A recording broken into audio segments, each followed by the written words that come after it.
ఈ ఎన్నికలు ఆషామాష ఎన్నికలు కాదు, ఇవి మన బిడ్డల భవిష్యత్ ఎన్నికలు, ఇవి మన తలరాతలు మార్చే ఎన్నికలు. ఇవాళ నరేంద్ర మోడీ రాజ్యాంగాన్ని రద్దు చేస్తా అంటే చూస్తూ ఊరుకుందామా? ఒక్కసారి ఆలోచన చేయాల్సిందిగా కోరుతా ఉన్నాం. మన ప్రజల ఓట్ల కోసం మనందరి ఓట్లు తీసుకుపోయి నరేంద్ర మోడీ కాళ్ళ దగ్గర పెడతాడట కేసీఆర్. నరేంద్ర మోడీ ఏం చెప్పిండు? నాగపూర్ కాడిగో వెంకట్ నా సోపతి అనలే, నరేంద్ర మోడీ నేను ఇద్దరం దోస్తులమని చెప్పిండు కేసీఆర్. మొన్న గొంగడి కప్పుకొని పోయి సీకట్ల కలిసి వచ్చిండు. మళ్ళా మొత్తం ఇవే సీకట్ రాజకీయాలు కేసీఆర్. అటు కేసీఆర్ ను నమ్మొద్దు, మోడీని నమ్మొద్దు.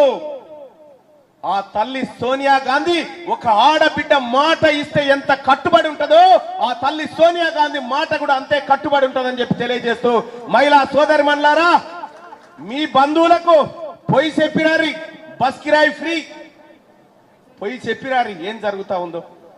వంశీ గెలిచినట్టేనా? మరి గట్టిగా చెప్పాలి.